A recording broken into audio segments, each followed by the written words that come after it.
Hello guys, आता मी आलो पांडवीच्या रानात. तुम्ही बघू शकता की गावाकडे असताना पाणी खूप फिरतं आणि आता बघा तिथं किती ओलं झाले. पूर्ण पाणी म्हणजे एकदम रान एकदम पूर्ण ओलं ओलं झालं एकदम. तुम्हाला दाखवतो मी जाऊन सुद्धा. आपण जाऊन बघूया. पांडवी गावाकडे असताना पाणी चालू केलेलं होतं आणि रान किती ओलं झाले तुम्ही बघा. हवा तुम्ही बघू शकता.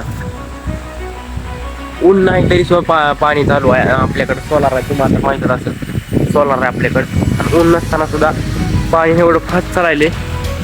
अहो बघा, पाणी एवढं फास्ट चालले की समुद्रान तासाभर झाला असा आम्हाला येऊन. तासाभरामध्ये पूर्ण एकदम ओलं ओलं गच झालं. खाली पाणी साचायला लागले. आता बंद करावं लागेल पाणी. आता भेंडीचा म्हणजे प्लॉट होता ती थोडं राहिले काढायचं. तेवढं एकदा काढलं की पुन्हा गवारी लावून काढायची आपल्याला समधी. आणि गवारी काढली व गवारी लावायची. ह्या साईडला जी गवारी होती ती काढली आम्ही आणि इथं नवीन गवारी लावली. तुम्हाला आता माहिती असं. आता इथं नवीन गवारी लावली आणि तिकडे पण आता नवीन गवारी लावायची थोड्या दिवसानं.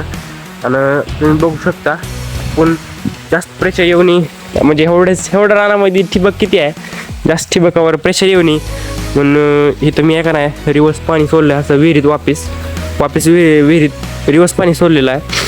आणि इथून असं थोडं पाणी जाते ठिबकला आणि ह्या साईडनं रिवर्स आपल्या जेवढं वॉल आपण फिरवायचं तेवढं फिरवू शकतो, बंद करू शकतो. रिवर्स पाणी विहिरीत जाते आणि तुम्ही विहिरीत बघू शकता पाणी कसं जाते. आपण समजा आपल्याकडे यंत्र समजा टेन्शन घ्यायची गरज नाही.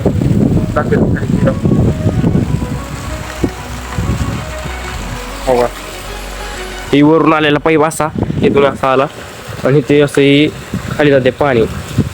आपली विहीर अजून फुल गच्च भरलेली आहे. हे वरचं काय मुरुम असल्यामुळं वरी पाणी थांबत नाही, लगेच खाली जाते मुरपते खाली पाणी. म्हणून टेन्शन नाही आपल्याला काय. खाली एकदम मस्त एकदम काव लागलेला आहे. पाणी किती पण आपल्याला वापरण्यासाठी का किती पण पाणी. आणि तुम्ही एक लक्ष केलं असेल त्या साईडला आहे का नाही सापाची जी कातीन असते ती कातीन मला सापडली आहे सापाची. तुम्ही बघू शकता. आता आमचा भरावा कुणाला नाही तर असलं संपर्क साधा. आणि हो का तुम्हाला दाखवतो मी. फोडायचं नाही आता, फवारायचं मला फवारायचं. आणि हो तुम्ही बघू शकता हे तर आहे का नाही सापाची काती ना. हो तिकडं ह्या साईडने दिसणे गेली. आपण त्या साईडने जाऊ. चला आपण त्या साईडने जाऊ.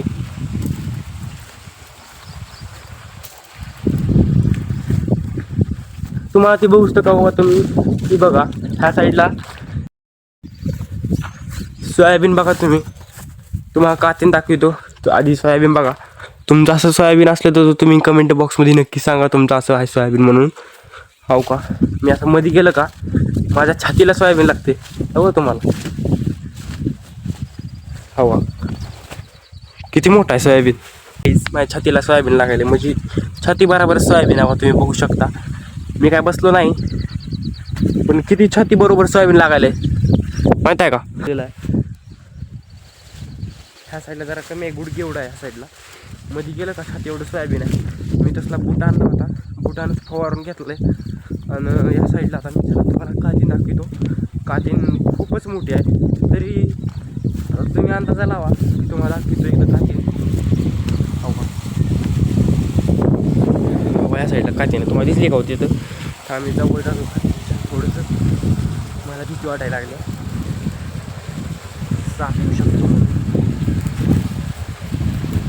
तुम्हाला माहीत नसलं तर मी सांगतो कातीन वर्षाला काढतात. ही साप खूपच मोठा आहे. हो गाईस, हो काही शिपूट असं तिकडे गेलेलं आहे. शिपूट तिकडून असं आलंय आणि इकडून पुन्हा तिकडे गेले, पुन्हा तिकडून तसं तिकडे गेले. करीबी 9-10 फुटाचा साप आहे. लय मोठा साप आहे. 9-10 फुटाचा साप आहे. तुम्हाला जरा जवळून पण दाखवतो. ह्याची कातीन खूपच मोठी कातीन आहे ती. आणि ही कातीन ह्यांनी वर्षाला काढते. त्यांचं जसं जसं त्यांचं वय वाढत जाईल तसं तसं ती कातीन काढत असते. तर हे तुम्हाला माहिती असू द्या. कातीन म्हणजे ही सोपी कातीन नाही, लय मोठं म्हणजे लय मोठा साप आहे. काळा भंगार साप आहे. याचा वरचंही बघा हवा कशी आहे ती. खूपच मोठा साप आहे. चला आपण जाऊ. इथं लय यायचं नसल्यामुळं इथं कातीन सोडून गेलाय साप. काहीतरी करावं लागेल आयचनासाठी आपल्याला. खूपच मोठा साप. चला आता आपण वर जाऊ. काय सांगता येत नाही. आतासाठी एवढंच.